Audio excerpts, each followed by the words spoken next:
My name is Sharon, and my husband and son treat me like a maid. Seems like I failed in disciplining not just my husband, but my son as well. That's why they treat me the way that they do. I don't feel like I'm seen as a wife or a mother. My husband Terry's attitude started to sour after our son Vic was born. Vic is already an adult now, and it's like there's two of my husband.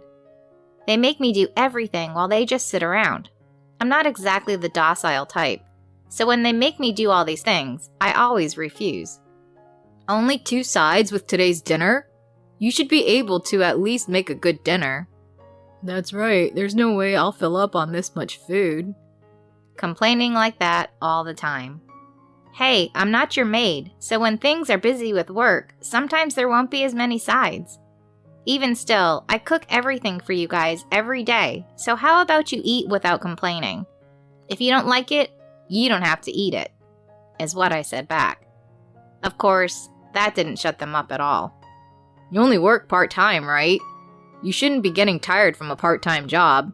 It's weird that you're getting mad at this. If I get married, I want to marry someone with good manners, unlike you, they retorted. With things at home like this every day, I can never rest. Nothing I do is ever good enough for those two. They nitpick about every little detail. Of course, if I didn't make enough for their liking, I've told them they can make their own themselves. But they don't seem to understand that. They seem to think their word is law. So no matter how hard I fight back, they always get their way. I know the harder I fight back, the more they look down on me. But I can't just follow their every order. It's not in my nature to leave things unsaid. But I'm tired from all of this as well. It seems like they won't change either, though. So I had pretty much given up on expecting anything from them.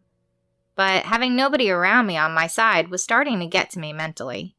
I thought about talking about things with my in-laws or friends, but Terry isn't in contact with his parents anymore.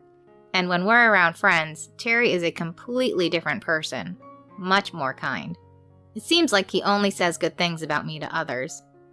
Getting Terry to tell him to stop is probably the best way to stop Vic as well. While those two are working together like this, there's nothing I can do. I'm on my own here in this house, and knowing nobody can help hurts. I complain about it to my friend at work every once in a while, but since they've never seen it happen at all, things like that can happen in any family, is how they saw things. It wasn't much help, but I was still thankful they listened to me. This morning, Terry said, I get annoyed when I see you. It's the worst going to work in that mood. Could you stay in the room until I leave for work? I got really mad when he said that. Then, since I can't leave the room, you can make your own breakfast. He replied with, What? No, wake up earlier and make it before I wake up. Then if you go back after, I can get ready without seeing you. Use your head a bit. After everything he said before, this got me even more angry. I was going to say more, but he stopped listening and left for work. Vic saw this all and laughed. If you don't want Dad to hate you more, shouldn't you listen better? He said, also leaving for work. All of this ruined the rest of the day for me. Of course, I thought about getting a divorce before, but Terry didn't want that. It'd look bad to everyone around us if we got divorced. That's the one thing he's careful about. It's so ridiculous that I was at a loss for words. I can't forge the divorce papers, so I'm not sure what I can do. If I could, I'd divorce him and leave this nightmare right away. I've stayed at my parents' house before as well, but I get worried about Vic, and nothing changes, and I don't want to abandon him either. I was hoping I'd come back to him regretting what he's done, but he never does, so things just repeat over and over. I don't have the energy to go back to my parents either. I just continue on exhausted every day. But if I ever do leave this house again, Vic is an adult now, so I don't think I'll ever come back. A few days later, something happened that surprised me. Vic had gotten engaged at some point. I didn't even know that he was dating anyone. And today, Vic brought his girlfriend Taylor to our house. It was the first time he'd ever brought a girl into the house. And he didn't let me know either, making things even more surprising. I thought Terry didn't know either, but it seems like he told him. Oh, you must be Vic's fiancé. Nice to meet you. He welcomed her warmly. I was the only one who didn't know what was happening. Taylor greeted me as well. She seemed like a polite, normal girl, which relieved me. They came to tell us they decided the date they'd sign their marriage registration. I'll get married to her. Congratulate me. That was how he told me about his engagement. It was so sudden, I didn't even know anything about her. And it's someone like my son would choose, so I was a bit worried. I might have another enemy now, but for now, she seemed very polite. It was unexpected in a good way. Sorry for not introducing myself sooner. Let's get along well. She was trying to get along, so I wanted the same. I was very happy, but a bit uneasy about all of this. I wondered if maybe she didn't know how Vic really is. But I can't just tell her he's evil. It was a complicated situation. As far as I could see, Vic and Terry were being nice to her. The complete opposite of how they treat me. Terry was the same to me before we were married, so I wasn't sure if she'd be happy marrying my son. Maybe I'm not the best parent for thinking like this about my own son's marriage. I just don't want anyone else to feel like I do. I can't say that she won't be happy marrying Vic. I just think she has to know how he really is. I wondered how I should show her how things are.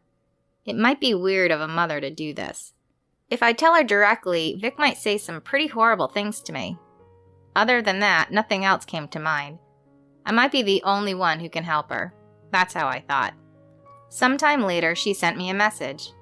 Thank you for having me at your house, but I felt like things might have been a bit awkward. It seemed like she had something she wanted to talk about with me. I thought now was the perfect time, so I went to meet her.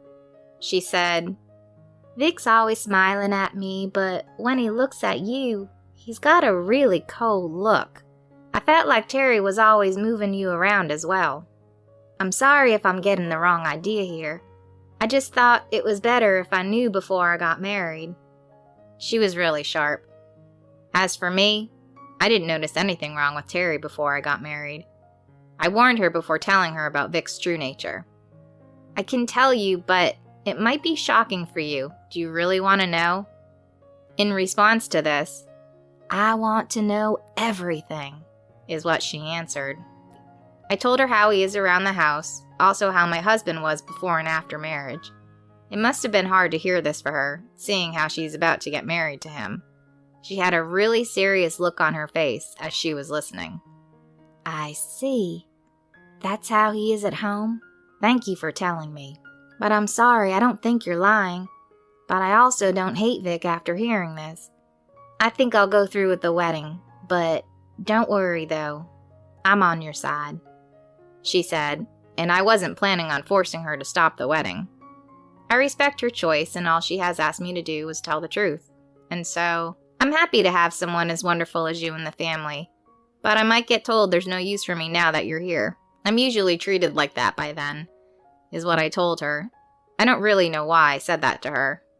But what she said back was, if you get kicked out, I'll leave as well. But I can't imagine him being that cruel.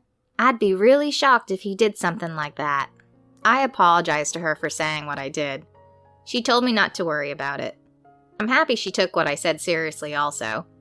My words alone aren't enough to make someone believe that, but it's good for her to know beforehand. If something happens, she'll be prepared. She promised not to tell Vic and Terry about our talk, which was relieving. Whatever happens now, I decided I'd be on her side. She felt like a daughter to me. I felt like I had to protect her, but it'll be better if nothing happens at all. Soon after, Vic and Taylor got married with no issues. Now, she really was my daughter in a way. I was happy to have such a good daughter. But, like I expected, I was kicked out after that.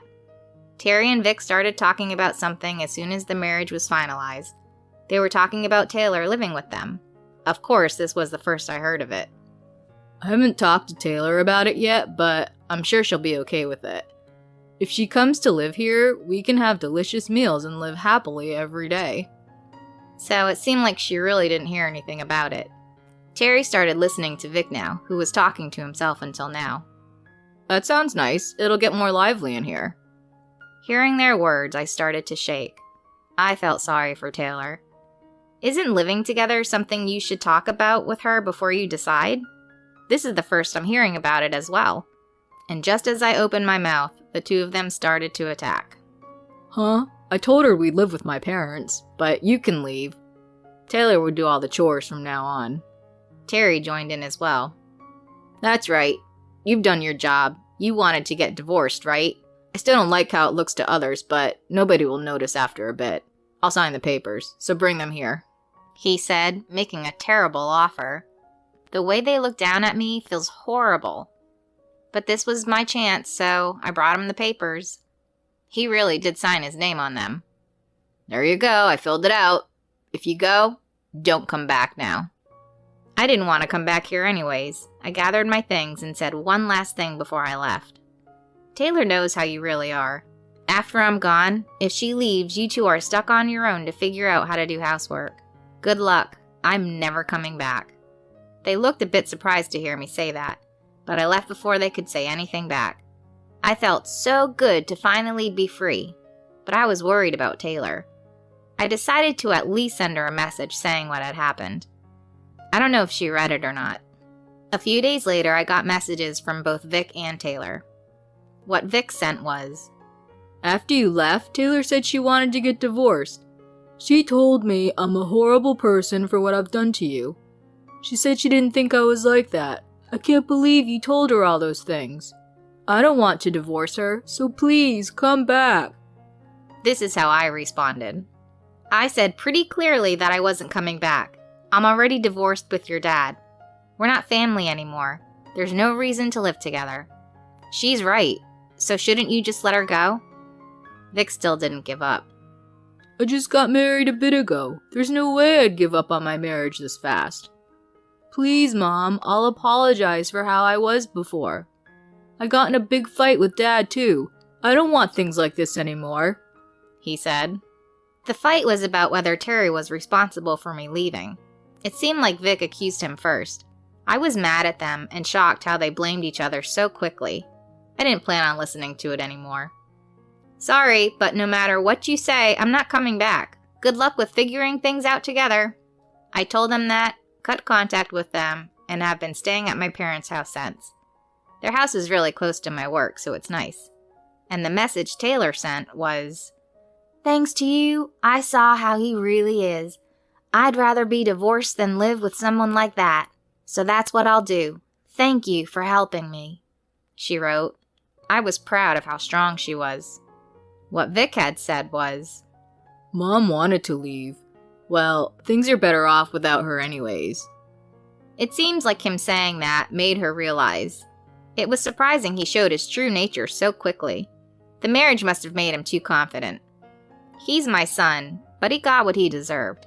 Vic and Terry practically mirror each other, so they must not be taking the fight very well. It felt nice for me to hear, though.